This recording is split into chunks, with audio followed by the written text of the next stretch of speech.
All right, so this is not a bad starting hand. We've got Shroomber 2 on 1 cost. You always want to keep a 1-cost guy in your hand. You've got an opportunity to switch out cards and get replacements. I also want to keep this 2-cost Wildberry to get the early offense going. And you know what? I'm actually going to keep all these cards because they're cheap, they're aggressive, and you've got a 1 and a 2-cost guy, and a couple spells to knock him out of the way. I'm also really happy to see this signature superpower opening hand. Every hero's got 4 superpowers, and you get 1 at random at the start of every game. You get some more throughout the game. And so it's going to be really powerful to knock out the Storkle Zombie and get +1 summon for the rest of the game. It's kind of a 1-2 punch. I'm going to kill this guy he played in turn 1, you know, blow out his turn 1 and get 1 more sun for the entire rest of the game. So on turn 2, I'm going to have 3 sun instead of 2. On turn 3, I'm going to have 4 sun instead of 3. That's an advantage that can really, really go a long way. It's like so chess. I'm eager that worked out. Yeah. Planning so many moves ahead. Yeah, there's a lot of like counters back and forth.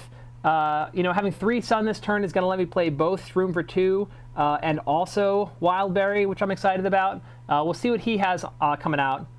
So he's got this Dog Walker. This Dog Walker says, whenever planets play, the zombies moves here. So I got to be careful playing the right order so I can end up with the Dog Walker fighting the guys in one of the fights. So here comes the Wildberry first. He's going to pull the Dog Walker to him, and then I'm going to play Shroomber 2 second and pull the Dog Walker into the Shroomber 2. So I have a little control, and Wildberry actually tricked him because Wildberry says move to random lane and you play him. And so he pulled the Dog Walker to his lane, then he ran out of the way. Now I'm going to play Shroomber 2 next. He's going to pull the Dog Walker to the center lane. And then we're ready to fight. The enemy's still got 1 brain left, so we'll see if the enemy has any tricks that they want to play to mess up my plans. But if they don't, this turn's looking pretty good for me. I'm hoping to deal 4 to him with Wildberry and kill his Dog Walker with the mushroom left over. So let's see if he's got anything left over. He's got a lot of superpowers, cost 1. He doesn't play any. 4 to the face, down to 16. We kill this Dog Walker with 1 shroom left over, so we're looking pretty good going into turn 3. We've got a sun advantage, more guys on the board. Well, I mean, I'm hoping to keep this guy in the back foot, keep him on the defensive. This is a pretty good play for him. The backup dancer gets made by Disco Zombie, so he plays 1 card that makes 2 zombies, right? So you can kind of block 2 lanes at once. So now I've got some choices of how I want to use my sun and which of my zombies I want to keep alive. Sorry, which of my plants. So I definitely want this 4-1 Wildberry to get through. So I'm going to go ahead and play this Berry Blast on this little guy, just make sure my Wildberry survives and does 4 more to the face. That'll take him down to 12. And I've got 2 sun left, I'm going to use to play this Fume Shroom up front. And say go. He's got no brains left, so he's got no tricks. I'm guaranteed to hit him for 4. From Wildberry and 2 for Fume Shroom is going to get him down to at least 10. And that's already half his life on the 3rd turn, so I'm pretty happy about the way this game's going so far. You're sitting pretty, seriously. Yeah, I mean, my deck doesn't have a lot of staying power, so it's going to look hot early. It's going to look pretty bad in the later part of the game, and so I need to stay on the offense, and I need to keep going after him. So he passes 4 brains up, and if you played against heroes like Electric Boogaloo, you'll know that they have a card called the Chickening. It costs 4, it's a trick. If he played nothing with 4 brains, it's a big warning sign he's got the Chickening coming up, which does 2 damage to every plant. I predict he's going to play that. And so I'm going to play this guy, Bloomerang, who's got 3 health, and he's going to survive the Chickening that I'm pretty sure he's going to play. I'm actually going to hold back on Shroomber 2, because it would just die the Chickening if he plays it. He might not play it, but he might. I've got a feeling he's coming. I love taking a step back and just like listening to what you're saying, and because out of context, it is hilarious. No, I know. I mean, and the game's full of ludicrous concepts, and it's funny to kind of be strategic while you're also talking about, you know, Zapricots and Pistachios and all this ridiculous stuff. So he had a couple of tricks. It wasn't the Chickening. It was a couple of these direct damage effects that took out my Bloomerang and my Wildberry here. So he's still thinking. It sounds like I'm going to get a free hit with Fume Shroom here. So the turn could have been better, could have been worse. He's down to 11 health. He's got his block meter almost totally charged up. So the next hit on him is guaranteed to get blocked. So Foot Soldier, when played on the roof, this is a guy obviously from Garden Warfare. If you play that game, it's one of the classic classes in that. He's got, you know, these different weapons from Garden Warfare 2 reflected in the fact that he can fight for 3 strength, and he can also, when he's played on the heights, do 3 damage from the special kind of bomb that he throws. So my Fume Shroom is dead, and this doesn't look great for me. I do have this guy who could hit for 9 in an unopposed lane. The only problem is that he's got his block meter almost totally filled up. So I'm actually going to kill this guy and play this little Shroomber 2, hoping to set up a big Poison Oak turn next turn. I want to get his block meter out of the way with this Shroomber 2, right? Set him back to 0 charges his block meter, and then I'll get a really good hit. I'm hoping with Poison Oak that could deal 9 damage at once. So some things could go wrong here, but some things could go right. I'm trying to set up this big Poison Oak turn coming up. I gotta cross my fingers, hope that he either doesn't have any good tricks and kill Poison Oak, or that he plays enough zombies that Poison Oak can get a free hit in there. So I am going to hit his block here. Let's see how he super locks. He's going to get a free superpower. He can either play immediately, or save back in his hand. We've seen a couple of superpowers. We've seen one of them already. Here's make 2 backup dancers. Make 2 random 1/1 dancing zombies.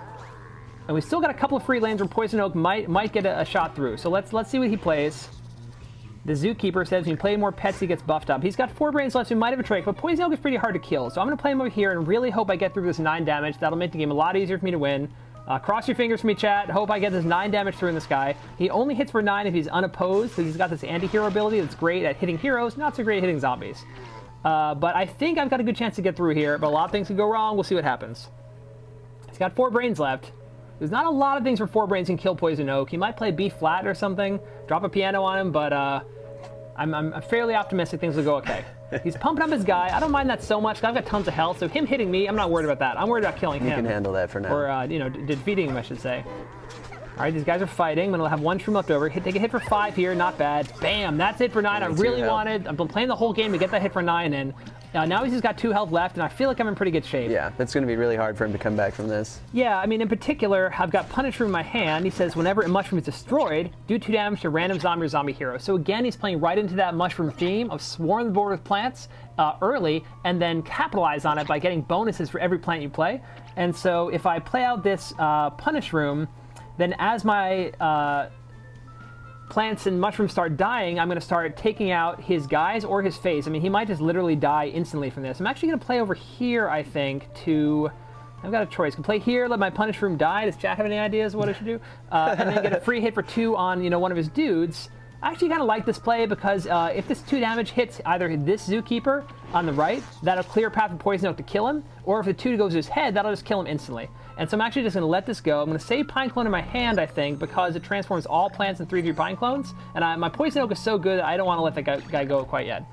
Yeah, there's been some comments that are like, oh, PvZ Hero sounds very confusing, but it's very accessible. But I mean, what Devin's getting into right now is like, if you get to like a advanced point, right? These are the things you would think about. Yeah, that's a good point. There's definitely a simpler way to play the game. So I just don't want to frighten anyone who hasn't played yet. That's a really good point. Like I'm trying to sort of overanalyze. I spend a lot of my day thinking about these plants and zombies and how to be effective with them. And so you don't need to go to that whole level to be successful at the game.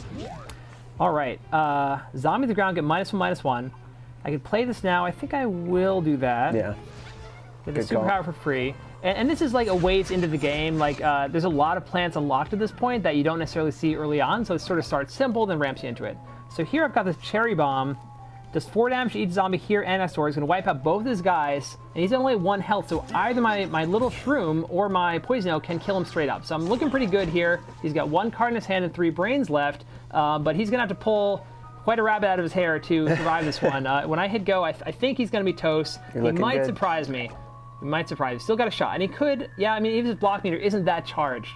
So I think we're looking pretty good here. Here's a shroom. And that's it. That takes him down. That's the game. Mad strategist Devin Lowe taking him down. Yeah, so I definitely like to overanalyze and talk about these sort of intricacies, this sort of opt-in strategy, this analysis you don't necessarily have to do to be effective. But obviously I spent a lot of time in this game playing it and thinking about it, and so a lot of these things are sort of coming up for me that you wouldn't necessarily have to pay attention to as you're playing.